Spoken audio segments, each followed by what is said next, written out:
The man at the door was crying before I even said a word. I had just finished a 12-hour shift at the hospital.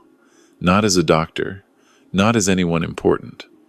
I was pushing a supply cart down the corridor of Street Michael's Hospital in Toronto, restocking linen closets and emptying waste bins the way I had done every weekday for the past 2 years. At 64 years old, after everything that had happened, that was my life. I was not complaining. At least, I was trying not to.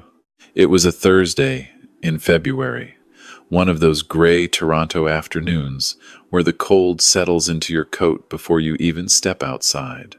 I had clocked out, pulled on my jacket, and was walking toward the staff exit near the ground floor when I heard someone behind me. "Excuse me," the voice said. Is your name Hartley? Thomas Hartley?" I turned around. An elderly man was standing a few feet away. He was tall, maybe 75 or 80, well dressed in a long wool coat, with white hair and the kind of posture that suggested he had once been a very confident man. But his eyes were red, his jaw was trembling, and he was looking at me the way people look at someone they thought they would never see again. "Yes," I said slowly. "I'm Thomas Hartley." He put his hand over his mouth. He closed his eyes for a moment, and I genuinely did not know if he was about to faint. I stepped toward him, instinct from too many years watching nurses work, and touched his arm. "Sir, are you all right? Do you need me to call someone?" He shook his head. He took a breath, and then he said something I did not understand at all. "You look exactly like your father." I stood very still. "My father passed away 11 years ago," I said. "I know," the man said quietly. "I've been looking for his family ever since. My name is Thomas Hartley, and I want to tell you about my father, because I did not know him the way I thought I did. I grew up in Sudbury, Ontario, the son of a man named Gerald Hartley, who worked as a mechanic at a garage on LaSalle Boulevard for 31 years. My father was not a complicated man, or so I believed. He got up early, went to work, came home smelling of engine oil, ate dinner at the same time every evening, and watched the news before bed. He was not expressive. He did not talk much about his feelings, his past, or his opinions on very much at all. He was a Northern Ontario man of his generation, and that is the only way I know how to describe him. My mother had passed when I was 17, and after that it was just the two of us and my older brother, Raymond, and my younger sister, Carol, in a small house on a street where every house looked the same. My father held that house together without ever asking for recognition, working overtime whenever one of us needed something new, winter boots, a school trip, a hockey registration fee he could barely cover. He never said it was a sacrifice. He simply did it. He retired at 67 and moved to a smaller apartment on the east side of Sudbury. He died at 73, quietly, of a heart attack in his sleep, in a bed in that apartment. There was no drama, there was no big speech. He was there, and then he was not. And the three of us buried him on a gray November day, and then we drove back to our separate lives. That was 11 years before the man in the wool coat stopped me outside St. Michael's Hospital. I had ended up in Toronto because of a slow unraveling that I will not blame entirely on my brother and sister, though I would be lying if I said they played no part in it. After my wife Margaret passed 3 years after my father, a stroke that came without warning one morning while she was making coffee, I was living in the house we had shared in Barrie for 22 years. Our children were grown and gone. My son Derek lived in Calgary. My daughter Patricia lived in Vancouver. They called on birthdays and at Christmas, and that was about the shape of it. Raymond and Carol had always been close to each other in the way that siblings sometimes form a private alliance that excludes the third. I had never quite found my place inside that alliance, but it had not mattered much when we were scattered across the province living our own lives. It began to matter after Margaret died, when I found myself alone in a 5-bedroom house with a mortgage I could not carry on my pension alone, and when Raymond suggested, gently at first, that perhaps I should think about selling. I was not opposed to selling. What I was opposed to was what came next. My father had left a small estate, the contents of the Sudbury apartment, a modest savings account, and a storage unit full of tools and old furniture. The three of us were supposed to divide it equally, and that is what we agreed to at the kitchen table after the funeral. But months passed, and Raymond, who had taken on the task of coordinating the estate because he had power of attorney, began to change the accounting. Small things at first, a deduction here for expenses I had not agreed to, a valuation of the tools that seemed low, a suggestion that the savings were less than I remembered because of fees I had not known about. I raised it once, clearly and directly, in a phone call with both of them on the line. Raymond told me I was confused. Carol said I was being difficult at a difficult time. I was 61 years old, recently widowed, and I did not have the strength to fight them then, so I let it go. When I sold the Barry house and moved to Toronto to be closer to Derek's cousin, the only family connection I had in the city, I took an apartment in Scarborough that was smaller than anything I had lived in since I was 20. I had some savings, a small CPP payment, and eventually the hospital cleaning job, which was honestly fine. It was honest work. It kept me busy. It kept me from sitting alone in that apartment, thinking about Margaret. I was not a bitter man. I want to be clear about that. I was a tired man. I was a man who had decided that the remaining years of his life were going to be quiet and decent, even if they were small. I had made my peace with small. And then a stranger started crying when he saw me in a hospital hallway. His name was Walter Beaumont. He was 78 years old, and he had driven from his home in Oakville to Toronto that day for a cardiology appointment at Street Michael's, which was why he was in the building at all. He had been diagnosed with a heart condition 2 months earlier, he told me, and the diagnosis had shaken something loose in him. There were things he had left undone. There was one thing in particular that had weighed on him for 47 years. He asked if I had time to sit. I had nowhere to be. We found a pair of chairs in a quiet corner of the ground floor lobby, near the window that looks out onto Bond Street, and Walter Beaumont told me about my father. In the winter of 1977, Walter was 30 years old and on the verge of losing everything. He had started a small electrical contracting business in Sudbury 2 years earlier, very small, just him and one other man doing residential wiring for new builds going up around the edge of the city. Business had been promising, but then a larger job he had counted on fell through. A supplier dispute left him holding an invoice he could not pay, and the bank called in a short-term loan at the worst possible moment. He needed $8,000 in 2 weeks, or he would lose his business license, his equipment, and the lease on his small office space. He had already asked his family. He had already asked the bank twice. He was out of options. He was sitting at the bar at a tavern on Elgin Street. I knew the one. It had been there for decades when he found himself talking to a man on the next stool. Walter had not intended to tell a stranger his problems. It came out the way things sometimes do when you are desperate and you have had 2 beers and you are sitting next to someone who simply seems to be listening. The man on the next stool was my father. Gerald Hartley was 34 years old at the time. He and my mother had 3 children. I would have been about 7, and he was working at the garage and saving, slowly, for a house of their own. He had, Walter told me, a savings account with $8,500 in it. It had taken him 6 years to save that money. It was, in the terms of a Sudbury mechanic in 1977, a very significant sum. In today's equivalent, adjusting for inflation, it was closer to $45,000. My father went home that night, Walter said. He came back the next morning with a certified check. Walter had tried to give him a written loan agreement, a repayment schedule, collateral documentation.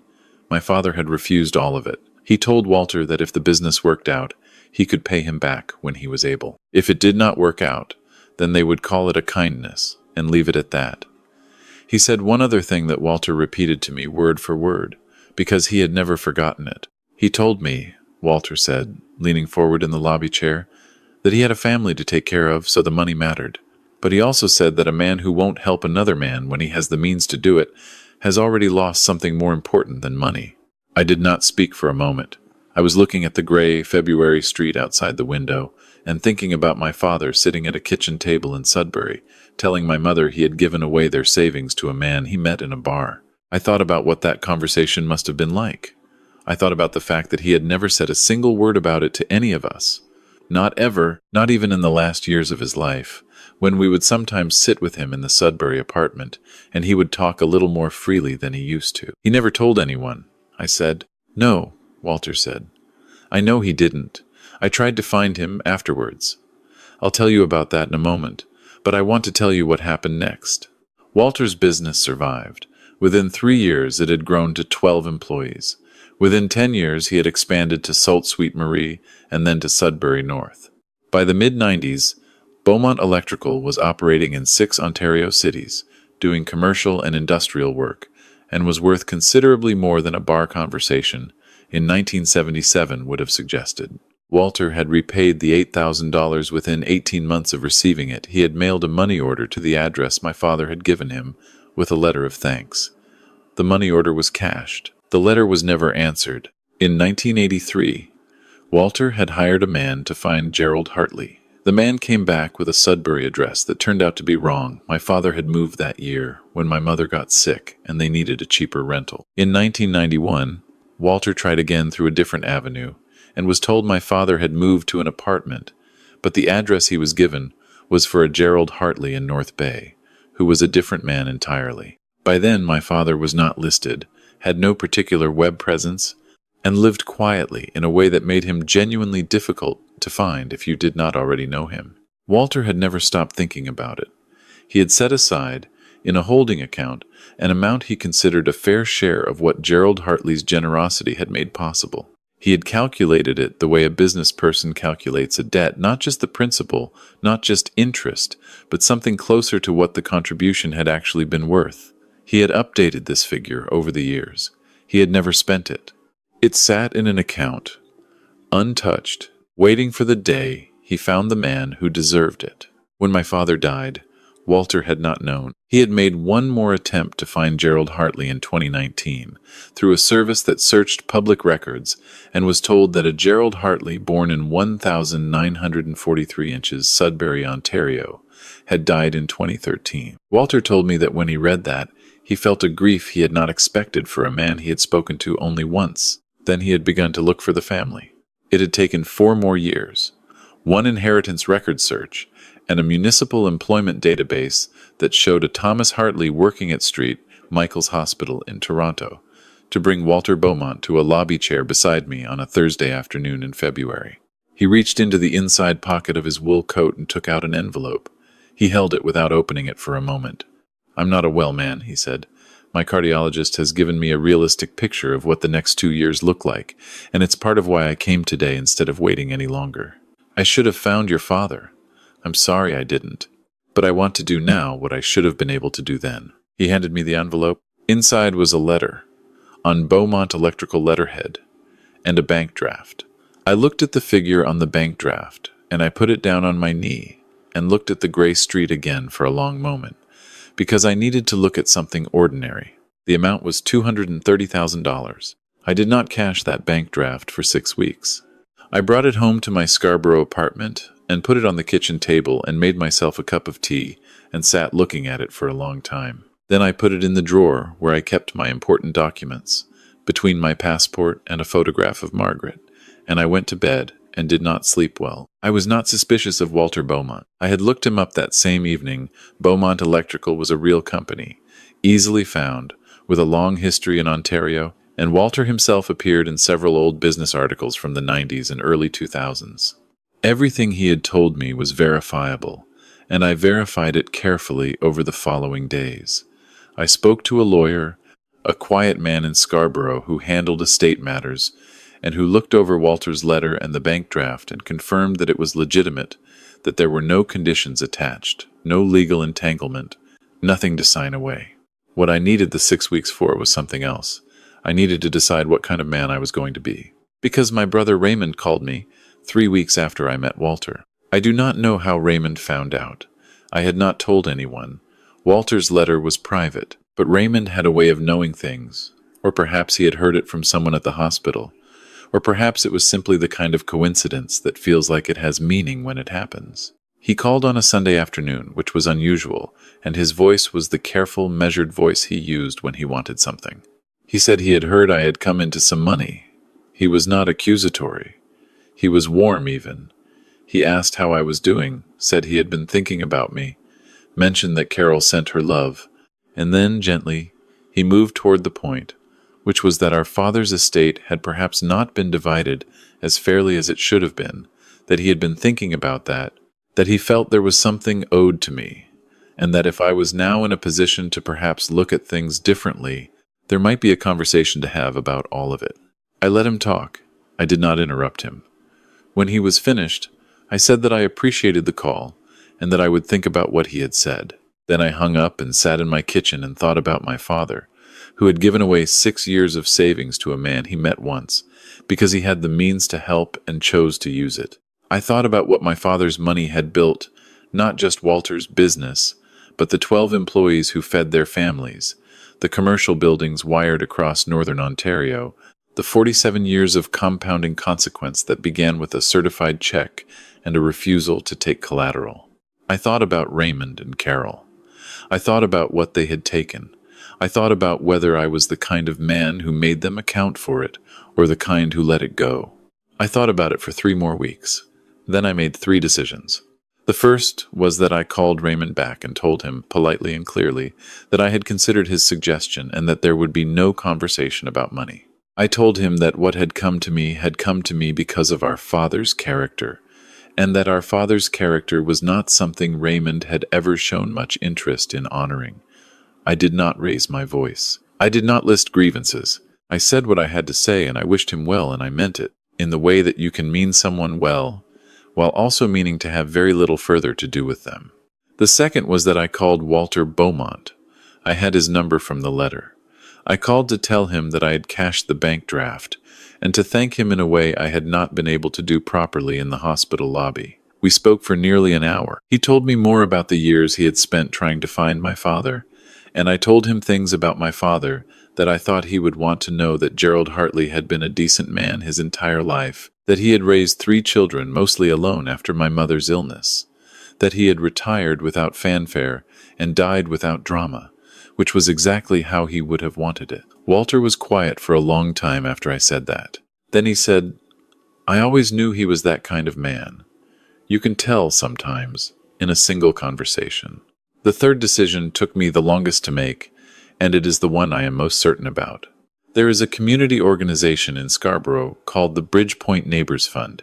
It was started by a group of volunteers in the 90s, and it helps older adults in the East End of Toronto with things the social system does not quite cover: emergency dental, winter clothing, transportation to medical appointments, that kind of thing. Small things that are not small at all to the people who need them.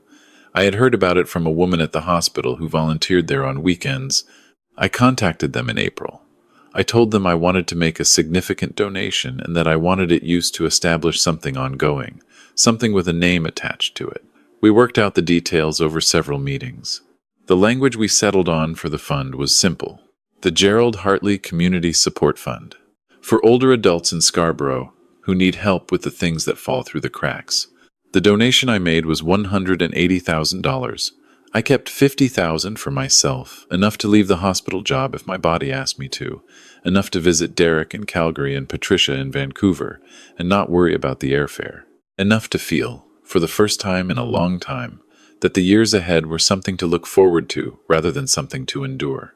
I still think about my father most days. I think about him sitting on that bar stool in Sudbury in 1977, listening to a stranger in trouble and deciding quietly, with no audience and no expectation of credit, to do the thing he could do. I think about how he went home that night and presumably talked to my mother, and how she agreed, because she was that kind of woman too, and how neither of them ever mentioned it to their children in all the years that followed. He was not a complicated man. I had that right. But I had underestimated what uncomplicatedness, in the right direction, can build over a lifetime. Walter Beaumont and I have had dinner twice since February. He is a good man who carried a debt for 47 years because he believed it was the right thing to do. There are not many people like that. There are not many people like my father, either. I am trying, at 64, to be a little more like both of them. I am not sure I will manage it, but I think my father would say that trying honestly and without an audience is the point. And if you are listening to this from somewhere in this country, from a small city in northern Ontario, or a suburb west of Toronto, or a province away, and you are thinking about a parent you lost before you fully understood them, I want to say this: you may not know everything they did. You may not know what they gave away quietly, what they said to strangers, what they built without taking credit. That is not a small thing to live that way. It is, I think, the largest thing there is. Did you enjoy my story? And where in Canada are you listening from today? I would really like to know.